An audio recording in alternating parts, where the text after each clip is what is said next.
Do you remember Xena, the Warrior Princess? That was one of my favorite TV shows. I think it was the early aughts. Maybe it was the late 90s when it came out. She was an Amazon warrior princess, and she was pretty much like the Amazon equivalent of Robin Hood. Um, and they totally mess with timelines, historical characters. They merge history with archaeology, Greek mythology. It was a crazy show. It was so wild and it was so much fun. And I'm telling you this because I kind of feel like Xena, the warrior princess in that world, maybe it's a preview of Neptune and Aries. Next week, Neptune re-enters Aries, and I may be looking down at my notes from time to time. It's going to be re-entering Aries on January 26th. But what I find really fascinating is all the aspects leading up to it. Neptune goes through a planet for about 12 years. So we are cleaning up Neptune and Pisces. We are finishing it out. And so maybe in November, December, there was a lot of things to release, a lot of things to grieve. And that's because it was the end of a 9 year, the snake year, shedding the skin, shedding old ways of being. And I feel like this week right before Neptune goes back into Aries, it's like that final push. It's like that push out of the womb, the very last one. I feel like 2025 was this internal womb in a lot of ways for many of us, where we had to develop new skills, get stronger in ways we didn't expect we needed to be stronger. And now that's really just going to go to the next level. We're going to have to tap into our own Xena warrior princess, um, this internal fire. And I think that was the opening line. Like she was forged by fire because she went through so many battles. And in many ways, I feel like many of us feel like 2025 was that. There were a lot of internal battles, there were a lot of external battles, mentally, emotionally, physically. And, we're healing from the scars of those. I feel like that last transit of Neptune and Pisces was that.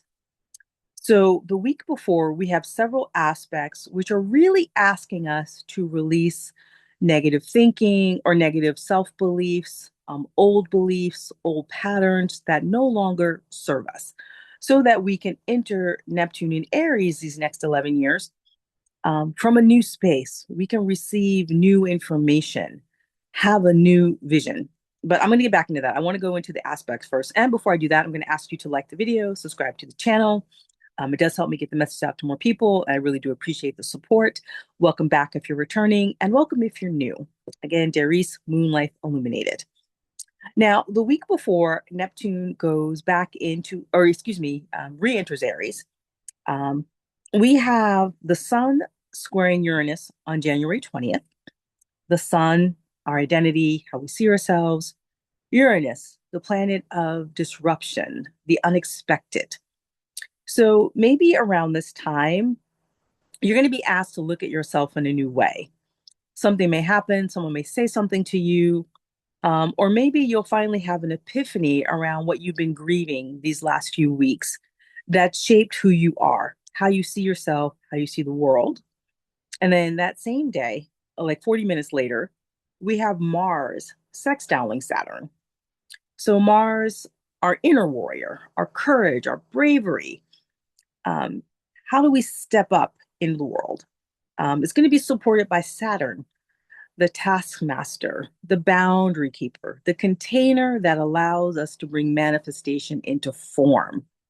So Mars and Saturn being in a supportive aspect, right around the same time, we have Sun squaring Uranus. That suggests to me that we're really being invited by the universe to step into a new level of our own inner power, to really tap into our own inner warrior for good, for justice.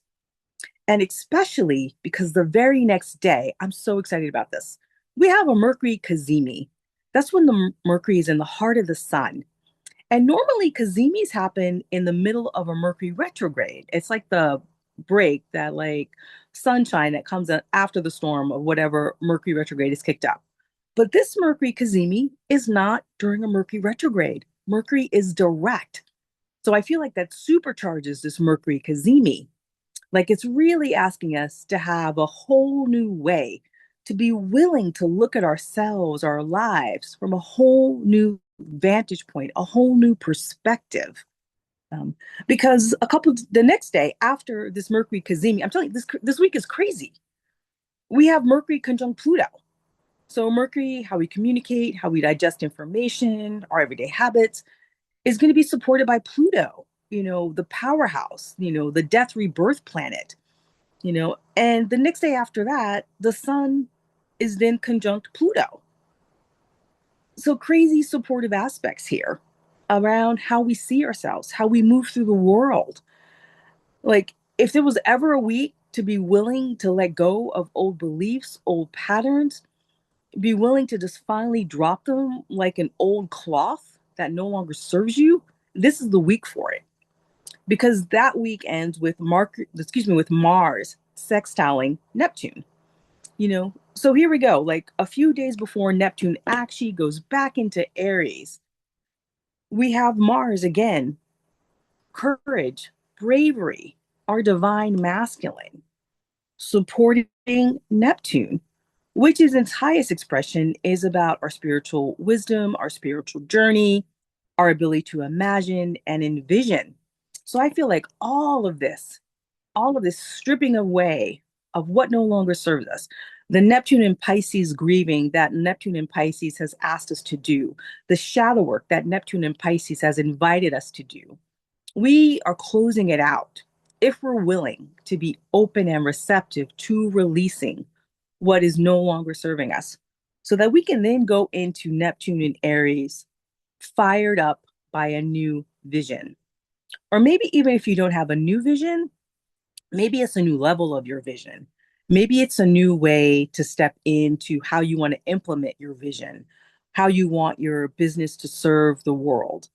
I feel like these next 11 years, we are going to be asked to live on the new earth as a new human being.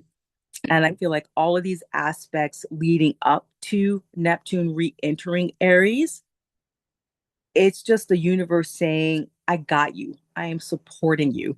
I am with you 100%.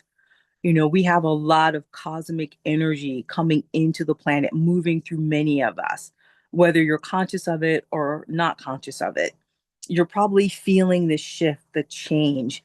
Maybe the last few months you've been craving healthier food or wanting to drink more water, wanting to release habits that don't support your body being as physically strong or yourself being as mentally as sharp as you can be. You may be experiencing more emotional waves because you're becoming more present with who you are. You're feeling more of yourself, your innate true self that wants to be true and authentic in the world. And because you're not numbing that anymore, your feelings may be more intense. And it's the nervous system recalibrating, literally expanding so that we can receive more of this cosmic energy, more of this light that's coming onto the planet. And Neptune in Aries is going to intensify that over the next 11 years. That's my intuition, that this Aries influence on Neptune is going to help crystallize, strengthen our crystalline bodies that are coming online. The human DNA is changing. What they call junk DNA is actually just being awoken. There are codes within us being activated, giving us new insight and new confidence, new power, and a new level of calm. If you're willing to really release what is not allowing you to be you, wherever you're not saying yes to who you truly are, there's going to be more and more resistance around that. Because in order to bring on the new earth into full form, into full manifestation, a very big piece of that is us inviting ourselves to simply say yes to who we truly are, to stop the people pleasing, to stop performing. And we have a lot of astrological energy helping us do that. So that is my take on Neptune and air going back into Aries. Um, if you've never watched Xena the Warrior Princess, I highly recommend you do it. Check it out. It's just really fun. It's a great way to just like unwind and have a really good laugh because the show does some really hysterically funny stuff. It's great. I was watching a couple of episodes that came on a local TV station a few weeks ago, and this was what reminded me of this. And it's what I was thinking about when I was meditating on Neptune re-entering Aries. I also, of course, still have my Skool community. So there will be a link below to join that. This is pre-recorded, so when you see this, I will be on vacation. So if I don't respond to comments, that's why. But still feel free to comment if you'd like. I do appreciate that. At the end of January and beginning in February, I will have one-to-one sessions again. So there'll be links below for that. I have a 90-minute you illuminated session where I call it astral counseling, and it's my opportunity to help reveal to you the truth of yourself and really illuminate your unlimited possibilities. For people who can't afford the 90-minute surge version of the session or who just want to sort of take a test drive, I have a 30-minute version of that called Witnessing You, and that's just $30 for those 30 minutes. And those are really fun, and I'm able to do quite a bit in just 30 minutes for people. And I also have my PDF on how to create your content creation planning in 30 minutes. This is a way to help people get off the content creation hamster wheel. It's just $11.11. So the links will be down below for that. Um, like I said, I'm pre-recording this, but I feel like this week is going to be really exciting, really transformative. Crazy amounts of breakthroughs will probably happen for many people. Um, and I'm just really excited about it. And it's going to be fun. And maybe afterwards, after Neptune has actually re-entered Aries, you can let me know what it was like for you, how that week was. And if any of this resonated with you, feel free to put in the comments below. Neptune and Aries. And I know by the time you see this, I am having a fabulous time on my vacation. I hope you're having a wonderful day, a wonderful week. I have no idea what has happened in the collective at this time. Like I said, I'm pre-recording it. So if something catastrophic has happened, that's why I'm not referring to it because I'm not aware of it. But knock on wood, nothing horrible will happen. Again, sending you so much love, so much joy. Easefully yours, Darice.